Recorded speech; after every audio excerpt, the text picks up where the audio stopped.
Please welcome John Speck, musician and avionics and flight controls lead for NASA Kennedy Space Center.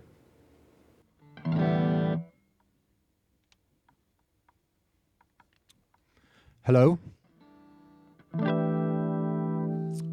I was very young, I lived in Michigan growing up. I lived in Battle Creek, Michigan. That's where Kellogg's makes their cereal. There was an amazing thing in the music industry that was going on at the time. It was called Beatlemania. And it didn't really affect me too much, but so as I was very, very young at the time. But I remember going to school, and my teacher, who was what at the time I thought was maybe about 105 years old, she brings the class to the front. She says, I have an announcement to make. And we all think, well, great, we're getting out of school early or something like that. And she proceeds to tell us she saw the Beatles at Shea Stadium over the weekend. And she tells us about the screaming kids and the limos and the police. And she was like this giddy 16-year-old teenager reading a Beat magazine. And I thought, wow, this music really has an effect on people. So I go home and I tell my parents about this. And pretty soon we have a 45 record player, and my brother Jim and I are playing these 45, these Beatles songs, you know, Twist and Shout, Please Please Me.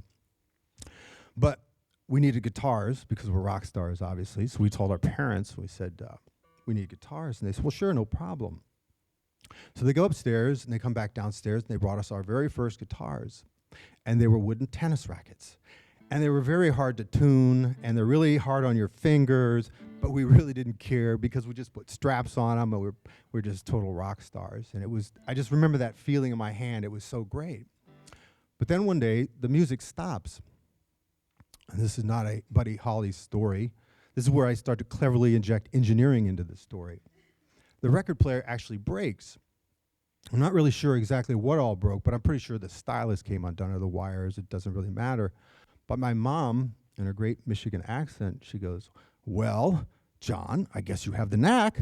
And I don't even know what the knack is. All I know is I fix things. So fast forward, move to Dayton, Ohio, get real guitars, take lessons, learn how to play in other groups, and continue to fix things, of course. And then go off to college and study electrical engineering. And then I really started to play with other musicians. So basically doing music at night and then engineering by day, and that seemed to work out very good. And I played with a lot of really great musicians. And I thought, well, maybe this is something that I want to do. But then there were really three things that changed my mind. One was I was an extremely poor college student, and I was very tired of that. The next was all of my engineering buddies, they're all graduating, and they're getting real JOBs. And then my musician friends, as great as they are, and as good as they were basically sitting around waiting for the next GIG. And so I went with the real JOB. And I've never regretted it. And now I'm playing with a group of other engineers, and they all have the knack. And we basically play music at night and launch rockets by day. And that, my friend, is basically how music has affected my engineering, or my engineering has affected my music. So now, I'm going to give you a little bit of innovation, inspiration, or the insanity of writing a song, at least for me, and I'll tell you a little bit about it. I took a 20-hour train ride up to Washington, D.C. to visit my daughter, Emily, and I thought, what a great opportunity to write a train song, because there's so many great train songs. And this is a perfect opportunity to do that, and this was working out really well.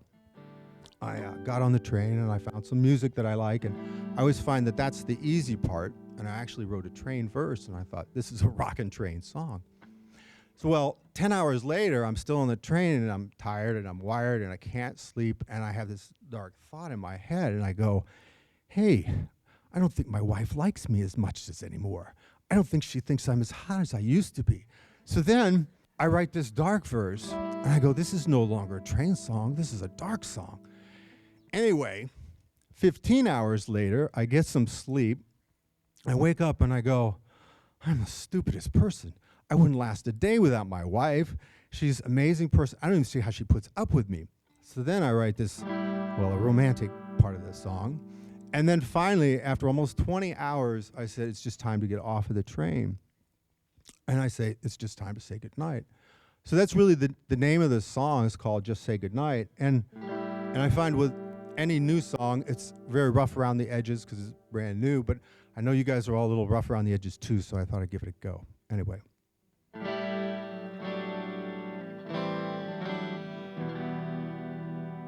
One, two, three, four.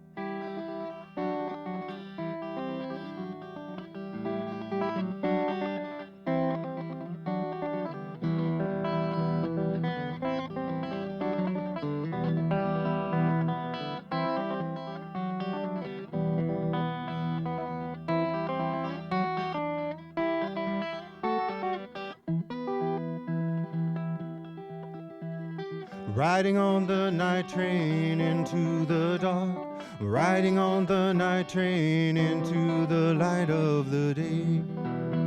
Well, it's hard to keep that spark and turn it into a flame. I don't see that smile, that light in your eyes. I don't see that spring in your step when you reach for my hand. It's hard to keep that spark and turn it into a flame. It's time to say goodnight. Well, it's time to say goodnight.